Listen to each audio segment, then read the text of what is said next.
boa tarde, você ligado na Rádio Exclusiva FM para todo o Brasil. Está começando mais uma edição do JP no Lance para você.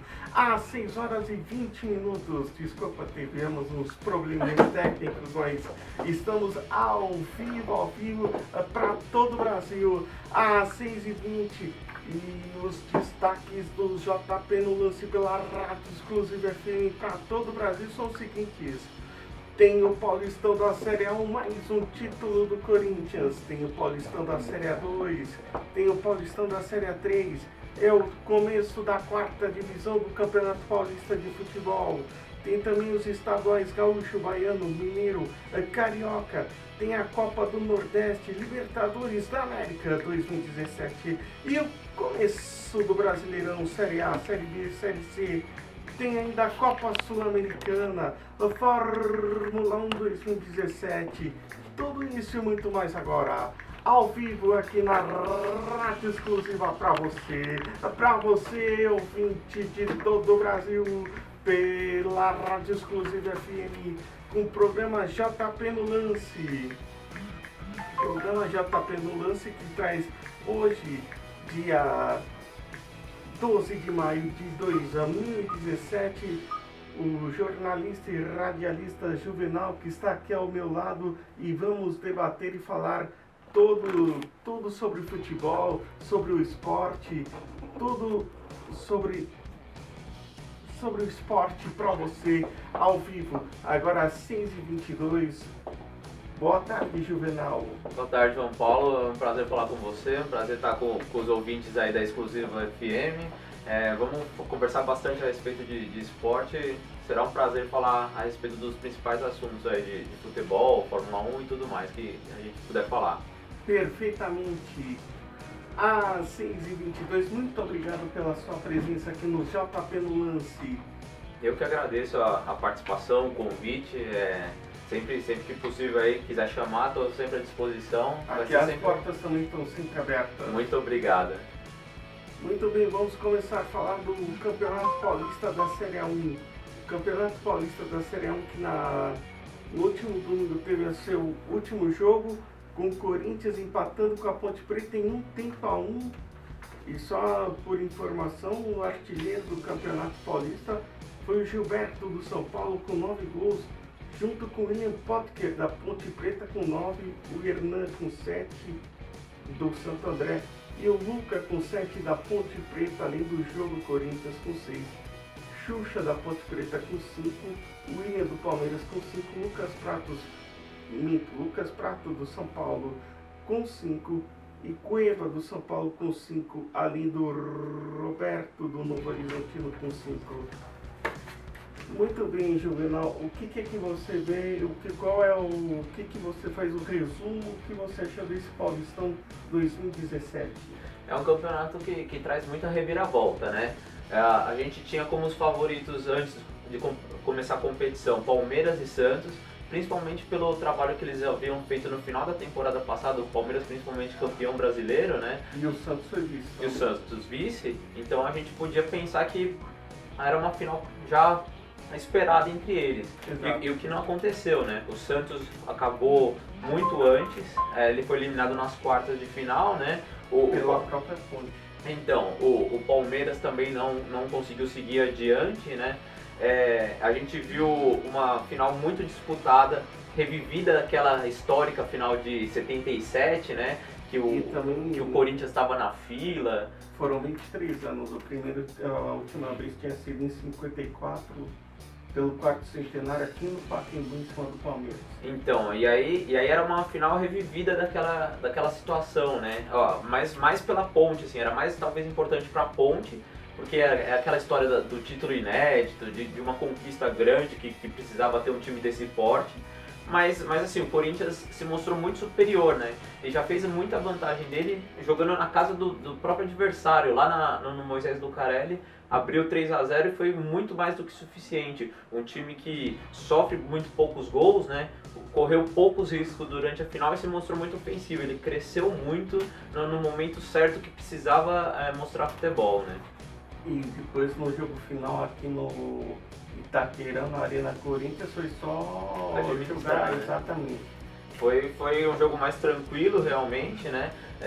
E ainda saiu na frente, né? A Ponte só foi ainda fazer o gol no finalzinho, Exatamente. né? Então, para quem precisava fazer 3, só conseguiu ameaçar uma vez de fato, assim, isso já depois de ter tomado ainda um outro gol, né? Então o Corinthians ele se consolidou, ele mostrou principalmente um trabalho defensivo muito interessante e isso projetando o resto da temporada também é relevante para se considerar e principalmente que sabe atacar de maneira certa, incisiva, né? A Ponte Preta, por sua vez, ela mostra um trabalho muito consistente também, que já vem crescendo nos últimos anos, né? Já vem em algumas finais, inclusive sul-americana, né? Também chegou nas semifinais contra o Lanús. Então é um trabalho consolidado, assim. Eu acho que ela perde um pouco, por exemplo, com o William Potker indo embora, né? Que já estava acertado com o Internacional, né? Mas está tentando se reforçar, trouxe o Emerson Sheik de volta para São Paulo, né? Se bem que o Emerson Sheik eu acho que já está passando do fio. Já está com 38 anos, Exato. Né? Mas assim, é um nome que talvez traga algum reforço, ele corre ainda bastante, é um trabalho assim, não dá para pensar que a Ponte Preta agora vai conseguir grandes conquistas no final pro restante da temporada, mas pelo menos fez um bom trabalho, fez um papel muito mais digno do que, por exemplo, os outros grandes paulistas que sequer chegaram até a final, né? Eu não ser campeão paulista e da segunda divisão, é sempre um time que incomoda, que tem tradição, que tem história, que tem manha no que faz. O time que está na Série A do Campeonato Brasileiro já tem que ser respeitado só por isso. Ele está entre os 20 melhores, né? Perfeito. Então assim, e a Ponte que é um trabalho que se consolida, que fica sempre entre os 10. Exato, tem time grandão que nunca tinha caído para a Série B, vai estrear na Série B amanhã. Tem o Internacional, exatamente. Né? Essa é uma história que o pessoal colorado não deve estar gostando nada de estar vendo isso, né? Foi por meritocracia, mas isso é um papo para daqui a pouco a gente vai falar do Campeonato Brasileiro da Série B. Uhum. Só lembrando que o Gilberto foi artilheiro com 9 gols, junto com o William Potker, o Hernan do Santo André com 7 e o Lucas da Ponte Preta com 7 e o Jô com 6. O que me chama a atenção também nesse Campeonato Paulista é que o artilheiro com 9 gols, isso é um absurdo, é uma vergonha. É evidentemente que o artilheiro normalmente tem 20, 25, 30. É claro que esse Campeonato Paulista é um pouco mais curto, mas mesmo assim 9 gols no campeonato do principal campeonato estadual de todo o Brasil é uma coisa assim que chama atenção. É muito interessante, né? Porque a gente vem de uma, talvez uma entre-safra de atacantes, né? Isso pro país inteiro, assim. A gente tem Fred, a gente tem Ricardo Oliveira, são pessoas que são atacantes, mas que já estão com uma idade certa avançada, assim, então eles usam Luiz Fabiano. Isso, já toda essa rapaziada lá pelos seus 35, 36 anos. Então eles têm experiência, têm o caminho do gol, mas às vezes falta a explosão física, né? E quem hoje, pra gente, é o nosso principal atacante é o Gabriel Jesus, né? Que não é lá o centroavante clássico, né? Então assim, a gente tem uma centroavante que seria um centroavante que seria mais um atacante pelos lados do que um centroavante. Então a gente tem uma entre-safra desse tipo de jogador, né? Aquele goleador que é cheio de fazer gol, assim. Então isso reflete nos campeonatos. O atacante é o Neymar, que aí não tem o que discutir, mas o Neymar também é atacante de lado. De lado, né? Nunca foi atacante de ser centroavante mesmo, como, por exemplo, Careca, Romário, Ronaldo, etc. Roberto Dinamite. Hoje pra gente, na seleção, pro esquema do Tite, tanto o Gabriel Jesus e o Neymar, eles se adaptam ao futebol moderno que é exigido, né? Então, pra seleção brasileira tá funcionando. Mas dentro dos clubes, que é um futebol um pouco mais... um pouco menos moderno, por assim dizer, um pouco mais cadenciado. Por exemplo, o Fred lá em Minas, ele foi artilheiro, ele fez gol pra caramba no Campeonato Mineiro, né? Então assim, é um cara que ainda assim tem espaço dentro do futebol nacional justamente porque faz muito gol. No Campeonato Paulista, o que chama atenção foi o Potker, né, artilheiro, e empatado com ele foi o atacante que é considerado reserva do São Paulo, o Gilberto, né? Exato, que vem do Sport. Ele jogou no Santa Cruz, Isso, né? no Santa Cruz, no Santa Cruz. Então na época Lá o Santa Cruz estava na 4ª divisão, né? Ele passou um tempo ainda no Internacional Isso, também. Exato. Mas assim, ele mostrou qualidade, sabe? Mostra que sabe fazer gol. É que nem um exemplo do Leandro Damião. O Leandro Damião também veio da várzea, né? Chegou até a seleção, hoje é reserva do Flamengo, mas também já foi um grande artilheiro por onde passou também, né? Mas assim, em termos gerais, a artilharia do Campeonato Paulista reflete um pouco dessa ausência de goleadores, de grandes goleadores, principalmente nos clubes, né? O Palmeiras não conseguiu encaixar com o Borja, né? O Jô do Corinthians. É bom jogador esse Borja. Ele é muito bom jogador, mas mesmo assim não conseguiu emplacar ainda direito. Talvez ainda precisa de um pouco mais de adaptação, né? O Jô do Corinthians, ele não foi o principal artilheiro, né, da competição, mas ele se mostrou muito decisivo nos momentos importantes e talvez possa ser um nome. O Jô também é centroavante que também passa pela seleção brasileira. Então, pode estar na mira no radar do Tite, né? É uma situação bem plausível. Assim, eu não gosto nada contra o Jô, não é porque é do Corinthians, do Santos. É um tipo de jogador que não me traz alguma coisa boa, vamos assim dizer. No sentido, por exemplo, como eu comparei aqui o Romário, Ronaldo, Careca, Serginho Chulapa, Roberto Dinamite, por exemplo, o Ivair, para mim, era um baita do centroavante, espetacular. Eu concordo plenamente, assim. É que eu acho que o jogo passou por uma fase antes que ele parecia muito moleque, muito desatento, muito que não tava aí com 17 anos, na primeira vez lá no Corinthians. Então, e aí ele passava uma irresponsabilidade muito grande, né? Então, assim, hoje em dia você enxerga nas entrevistas dele, ele passa uma maturidade maior, que tá focado na carreira, assim. Talvez seja um nome até mesmo para observar como um reserva.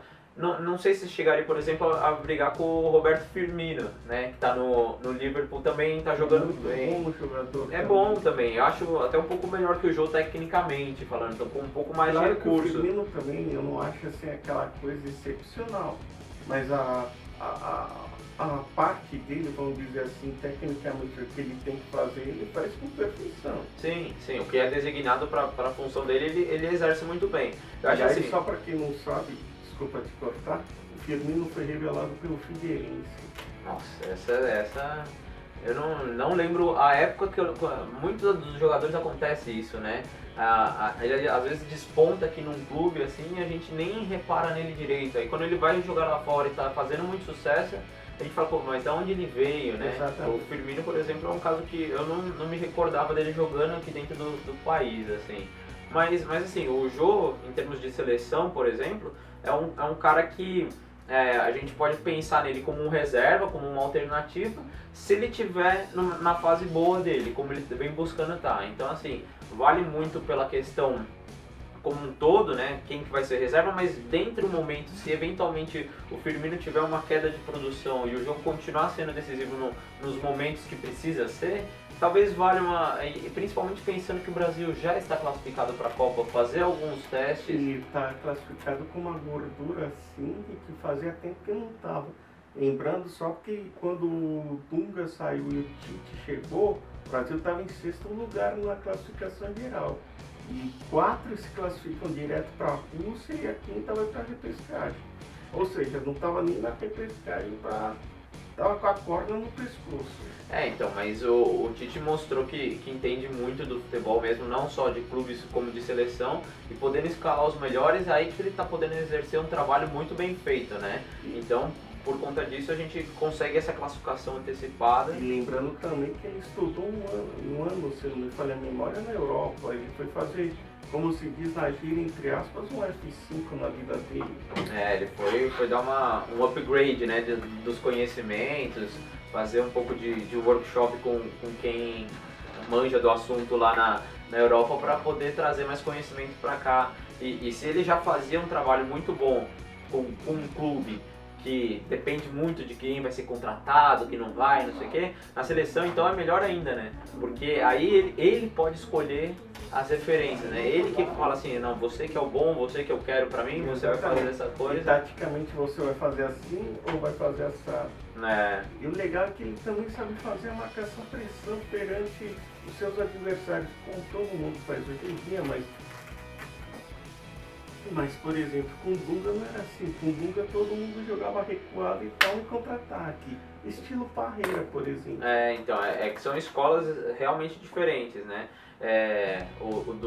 Do Brasil, o encaixe dele melhor hoje, justamente pelos estilos de jogadores que tem, ele é muito adaptado ao futebol europeu como um todo, né? Então, tanto faz jogar num 4-2-3-1 ou 4-4-1-4-1, que quase exerce a mesma função. Se bem que o 4-1-4-1 às vezes parece um 4-3-3, se você olhar então, taticamente na tabelinha lá na televisão quando fazem o desenho. Atacando vira 3 atacantes, né? Exato. Aí na composição defensiva recua 2 para fazer uma linha mais fechada, né?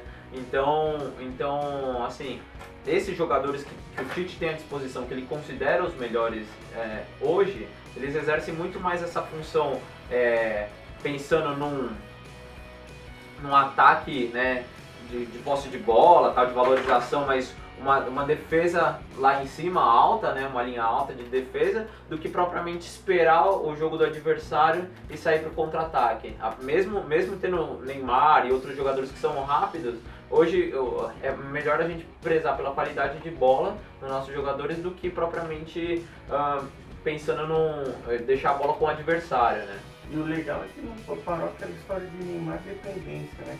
Colocou tudo nas costas do menino lá, pô.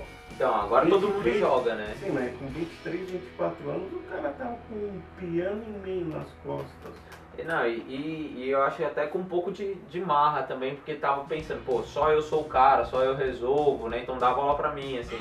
Mas de fato, né? Hoje Felipe Coutinho joga muito, William quando entra joga muito, você tem o Renato Augusto, que pra muitos, e inclusive pra mim também, ele não é um jogador excelente, mas eu acho muito bom jogador. Mas ele é um jogador fundamental pro esquema, né? Um cara que sabe sair jogando, sabe sair como volante, sabe armar a jogada como um meia e se apresentar para bater. O Paulinho, então... O Paulinho tá arrebentando na China. Um cara que foi bem aqui no Corinthians e lá na Inglaterra não foi bem. Apesar que no começo do Tite o Paulinho não foi muito... Então, demorou para se encaixar, mas depois que ele entendeu melhor essa situação, aonde ele seria importante, agora ele vem sendo fundamental. Agora não dá para pensar em tirar ele do time para colocar, por exemplo, um Douglas Costa da vida, mesmo sendo em funções diferentes, mas pensando na linha de 4 homens no meio de campo, o Paulinho hoje ele é muito mais fundamental do que o Douglas Costa seria, assim, mesmo acreditando na qualidade do Douglas Costa. O Paulinho da linha sabia atacar e marcar bem pra caramba. Sim, esse eu acho que talvez é ainda a melhor qualidade dele e que talvez nem precisa ser exercida tanto. Uma vez que você tem um homem como o Casemiro antes dele para defender e a zaga sendo bem posta. Casemiro, para quem não sabe, seria aquele famoso carregador do piano. É o famoso primeiro volante, para quem não é o cara que tá sempre quieto, né? Sempre quieto assim. Se ele não aparecer no jogo, é muito bem, porque tá exercendo a função dele, não tá deixando o meia chegar para armar a jogada, não tá fazendo cobertura de lateral, essa que é a função dele, né? Então por conta disso o Paulinho consegue ter liberdade de inclusive mostrar seu futebol mais pra frente. Mas assim, é uma situação que o Tite sabe levar muito bem de como conduzir os jogadores para cada posição, né? Essa que é a questão que a gente estava falando. Sem o centroavante fixo, né? O Gabriel Jesus é um cara que flutua muito também, ele pode fazer às vezes de trocar com o Neymar, como o Neymar já jogou, o próprio Felipe Coutinho também vinha, então ele pode cair tanto. Se bem que na teoria o centroavante seria o Gabriel Jesus.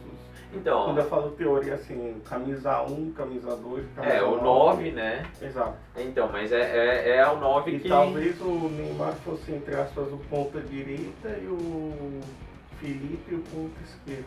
Então, é que acontece justamente o Brasil tem justamente nesse ponto forte, né, no ataque, a movimentação, a não fixação de um jogador parado, assim, como alguém fácil de ser marcado, né, hoje em Como, dia... por exemplo, se fosse o Fred. Então, mas Luiz Fabiano. é o que a gente volta a falar. Eles são fazedores de gols, mas dentro do futebol nacional eles têm espaço. Agora, dentro do mercado competitivo europeu ou dentro de uma proposta de seleção para a Copa do Mundo, eventualmente já não é tão melhor assim, né? Tanto que, se bem que o Fred fez sucesso no Lyon, o Lyon é um time que era mediano para grande. Agora o Luiz Fabiano jogou no Sevilha, lá na Espanha. Então, desses atacantes, assim, a gente tem uma referência deles com times medianos, né? Times nunca que foram tão destaque assim. Como assim, o Ricardo Oliveira também foi do Betis. Foi do Betis, então. Mas que jogou também no Milan. Mas assim, na época que ele jogou no Milan tinha o Ronaldo, por exemplo, né? Exato. Então, mas assim, desses atacantes em geral, assim, quando eles estão no auge da forma deles, né, nos seus 28, 29 anos, aí eles têm mercado europeu.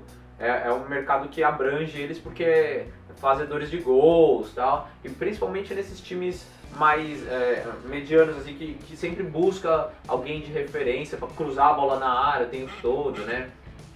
Agora, assim, não é a mesma coisa, por exemplo, de colocar eles hoje com 35, 36 anos, né? Hoje já... O fôlego já acabou. Eles sabem fazer gol. Se você deixar o cara mano a mano com ele, o zagueiro mano a mano com ele, provavelmente o zagueiro talvez vá perder, assim. Tirando um zagueiro muito, muito bom, mas na média, assim, o atacante vai levar melhor ainda, né? Mas assim, hoje não é um futebol que dá pra falar pra eles ficarem correndo os 90 minutos, fazer a recomposição no escanteio, depois ir lá pra frente puxando o contra-ataque, né? Mas tá a raspa do tacho aqui no Brasil. Muito entra também pelas questões financeiras, né?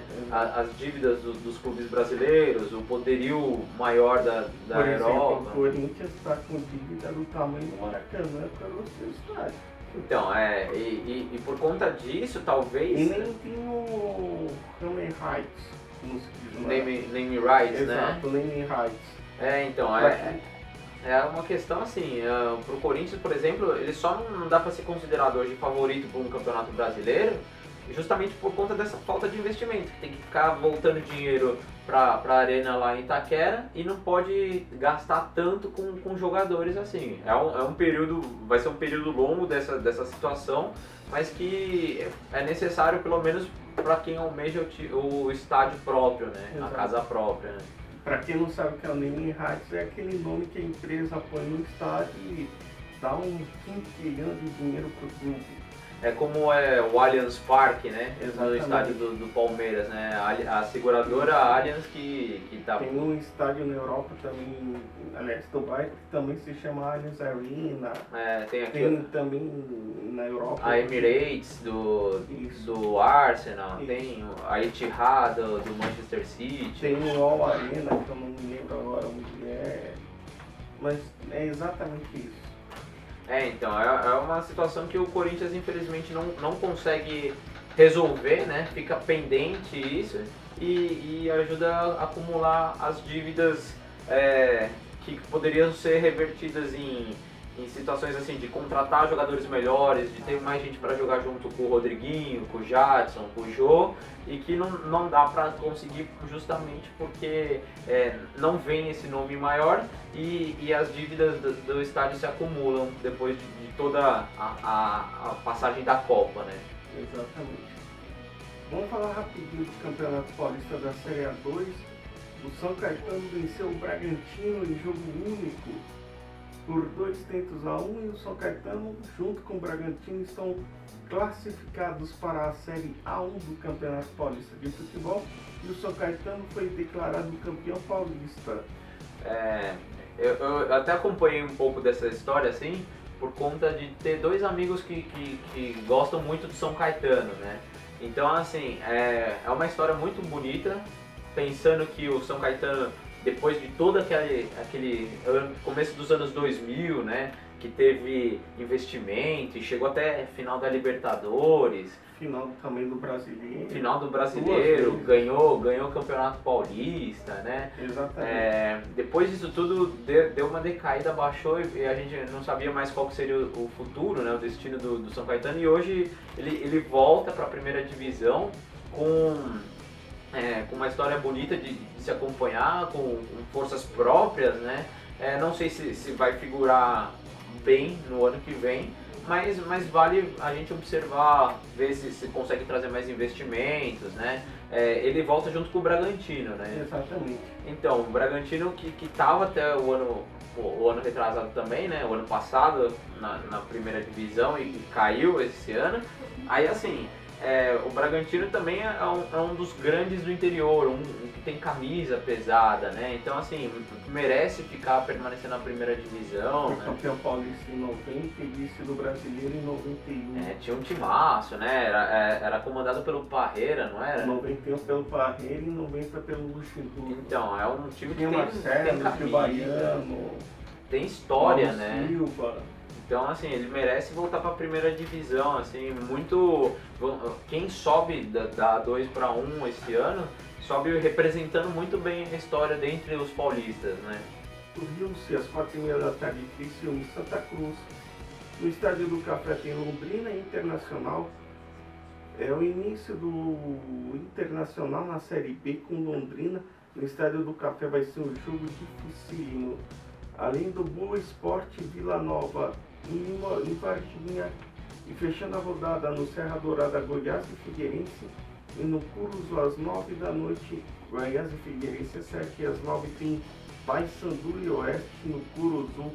É um campeonato que vai ser extremamente difícil, disputado principalmente para o Internacional, que caiu. Então, é legal, por exemplo, ver de volta o Guarani, né, na Série B, buscando o seu espaço na Série A. É um time daqui de São Paulo também que tem bastante história. Mas já assim, foi campeão brasileiro para a Série A 85, em né? 78. 78. 78 em cima do Palmeiras, foi do Careca. Então, 85 foi Curitiba em cima do verdade. Não, então, mas é um time que tem tradição e que tem aquela rivalidade em Campinas, né, contra a Ponte, então precisa voltar para a Série A, tá tentando buscar essa situação, mas sem dúvida nenhuma, né, o atrativo desse ano é ver o Inter disputar a Série B, é ver como que vai se portar um time desse, que na minha visão ele continua como favorito. Por manter gente como Valdívia, né, por ter o William Potker agora chegando, assim, que a gente já falou. Então eu acho que é uma situação bem confortável. Não dá para pensar que tem a vantagem, que vai já conseguir classificar, vai ter que jogar muito bem. Evidentemente, mas em termos de estrutura, eu acho que larga com uma certa folga em relação aos seus principais oponentes. Eu também acho que é um time que está muito mais acostumado a jogar Série A, né? Então ele tem uma força muito grande, tem a torcida que deve abraçar o time naquela comoção de a primeira vez que caiu. Aquela velha história que já aconteceu com Palmeiras, Corinthians, Vasco, Botafogo. Time grande tem que voltar para o lugar da elite. Vai ser aquela história de 45 mil pessoas lá no estádio Beira-Rio. Todo jogo, chorando na hora que subir. E eu acho que não vai ter problemas para subir, mas tem que jogar, né? Tem que fazer valer esse favoritismo, justamente por ter mais investimento, por ter mais situação. Olha, mas tem alguns times assim muito populares, por exemplo, o Ceará, América Mineiro, tem o Paraná, Paysandu, Santa Cruz, Vila Nova. Sem dúvida. São clubes muito tradicionais e que vão fazer dificultar assim, muito a questão do Inter jogar na casa desses adversários, né? Então por isso que o Inter vai ter que mostrar que é favorito realmente. Eu posso só aproveitar para mandar um abraço rapidinho? Rapidinho, que estamos no final, estamos estourando o tempo, né? Aqui. Então eu tô vendo aqui, ó, bastante gente viu aqui, ó, o Elias, o Danilo, a Bruna, a Larissa, a Amanda, a Beatriz, a minha namorada Ana Carolina, o Rafael Sasaki, a outra Ana Carolina também, Felipe Baff. Eu gostaria de agradecer muito ao pessoal que está prestigiando o trabalho, o seu trabalho. Muito E obrigado o pela meu audiência e de ter toda essa convidado. galera. Um abraço especial também pro Fábio Rocha, que sempre me acompanha nas outras lives também. Então, assim, aumentando ainda mais a audiência do programa do JP, eu gostaria de agradecer muito e mandar um abraço a todo mundo assim, que está acompanhando, que está curtindo um pouco de esporte nessa sexta-feira com frio aqui em São Paulo. Perfeitamente. Obrigado, Juvenal, pela sua presença. Eu agradeço bastante pelo convite, João. Foi um prazer enorme estar aqui na Exclusiva FM falando com os ouvintes, a gente fazendo essa live aqui também no Facebook. Sempre que quiser, eu venho As portas aqui. estão abertas. Muito obrigado novamente. As portas estão abertas. Foi um prazer e foi muito legal falar de esporte com vocês hoje. Muito obrigado a você, ouvinte da Rádio Exclusiva FM de todo o Brasil, pela sua audiência, pela sua preferência. Falamos de futebol. Sexta-feira estaremos de volta com o Campeonato Brasileiro. O Fórmula 1 vai ser de arrepiar. Até a próxima. Um forte abraço a todos. Bom fim de semana. E até mais. Valeu, Brasil. E eu fui.